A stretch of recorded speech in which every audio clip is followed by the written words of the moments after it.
राधे राधे, श्री हरिवंश सभी को। मेरा नाम है निखिल और आप देख रहे हैं मेरा यूट्यूब चैनल दास निखिल 09। सो चलिए आज का जो हमारा वीडियो है वह शुरू करते हैं। सबसे पहले तो मैं आपको एक छोटी सी कथा सुनाऊंगा, उसके बाद उस कथा का सार भी बताऊंगा। सो चलिए, कथा कुछ इस प्रकार से है। इस कथा में एक राजा रहती है और एक रानी रहती है।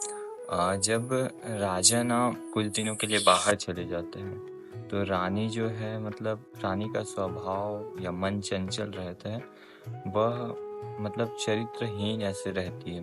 तो जो रानी रहती है वह राजा के जाने के बाद एक पराये पुरुष को घर के बाहर जाकर, अर्थात महल के बाहर जाकर बुलाती है, आइए ऐसे करके।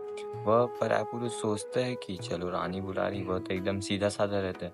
वह सोचता है कि चलो रानी बुला रही तो मैं चले जाता हूँ, ऐसे करके वह चले जाता है। बट रानी जो रहती है वह तो मतलब ऐसे भोग विलास के लिए बुलाई थी, लेकिन वह जो व्यक्ति रहता है वो बहुत ही सीधा साधा रहता है, वह कुछ समझते ही नहीं है। फिर जब दोनों ऐसे बैठे रहते हैं, रानी उसको बुलाते है, उस व्यक्ति को अपने पास, वो बैठे रहते हैं। उसके बाद दासियों के द्वारा बोला जाता है कि राजा का आगमन हो रहा है, ऐसे करके। तो जो रानी रहती है वह उस व्यक्ति को ना बाहर भेज देती है पीछे के दरवाजे से, तो कि तुम चले जाओ, राजा देख लेंगे, वरना नहीं तो तुम्हें मृत्यु दंड हो जाएगा, ऐसे करके। तो वह जो व्यक्ति रहता है डर के मारे वह पीछे के रास्ते से निकल जाता है। लेकिन जो पीछे का रास्ता था वहाँ पास क्या था, मतलब दलदल था एक। पूरे राजमहल का जितना भी गंदा कचरा मलमूत्र सब वहीं इकट्ठा होते थे। तो वह जो व्यक्ति था वह पीछे के दरवाजे से निकल तो गया, लेकिन उस दलदल में आकर फंस गया।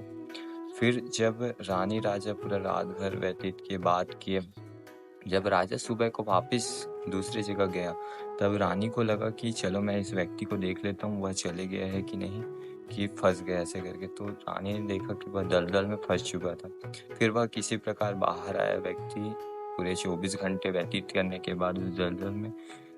तो उस व्यक्ति ने मतलब बहुत ही गंदा महसूस किया, रात भर पूरे दलदल में फंसा रहा। फिर इस कथा का सार यही है कि मैं अब आपसे पूछना चाहूँगा, यदि रानी उस व्यक्ति को दोबारा बुलाना चाहे तो क्या वह व्यक्ति दोबारा रानी के पास जाएगा? तो आप सभी का उत्तर होगा नहीं जाएगा। क्यों जाएगा ना, वह व्यक्ति खुद ही सोचा। यदि मतलब रानी फिर उसे दूसरा दिन बुलाई थी, जब राजा नहीं थे तब रानी उसी व्यक्ति को वापस से बुलाई थी। बट वह व्यक्ति ने सोचा कि एक दिन मैं इस रानी के बुलाने पर, कहने पर चले गया तो मैं दलदल में फंस गया, अब दूसरे दिन जाऊंगा तो क्या होगा ना क्या, ऐसे करके वह नहीं गया। तो ठीक इसी प्रकार हम भी, आप भी, सभी लोग, हम भी 9 महीने इसी दलदल मलमूत्र के दलदल में रह कर आए हैं। आप लोग ये मत समझना कि मैं माता के गर्भ को ऐसे अपमान कर रहा हूँ, नहीं, गलत थिंग में कृपया करके मत लेना इस बात को। मैं सिर्फ इतना कह रहा हूँ कि हमारा जो जन्म मृत्यु का जो चक्र है, अर्थात उसी दलदल में फिर फंस जाना, उसी में बाहर आना, फिर फंस जाना, फिर बाहर आना, तो ये जो दलदल रूपी, हम तो इतने दिन तक, इतने महीने तक उस दलदल में रहते हैं, फिर भी हमें ध्यान नहीं आता कि हमें क्या चीज़ करना है, क्या चीज़ नहीं करना है।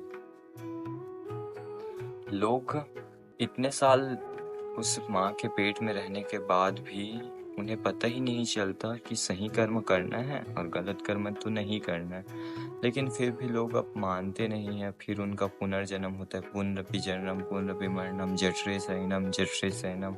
इसलिए तो कहा गया है भज गोविंदम गोविंदम भज मूढ़मते। जब तक तुम प्रभु को नहीं पकड़ोगे, अर्थात प्रभु के पास नहीं जाओगे, तब तक इस जन्म मृत्यु के चक्र से कभी भी छूट नहीं पाओगे। तो आप जिस कार्य के लिए संसार में तुम्हें मानव का शरीर मिला है, उस कार्य को तो करो यार, कम से कम। ठीक है, तुम संसार को, मैं ये तो नहीं कहता ना कि संसार छोड़कर चले जाओ, संन्यास ले लो।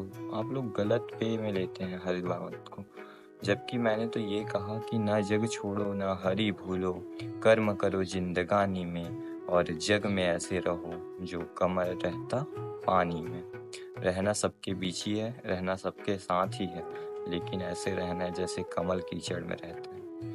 तो मेरा यह छोटा सा वीडियो आपको समझ आया होगा कि हमारा जन्म जिस कारण हुआ है हमें वह कार्य करना चाहिए, न कि इस माया, ममता, मोह, भोग विलास यह सब में नहीं उलझना चाहिए।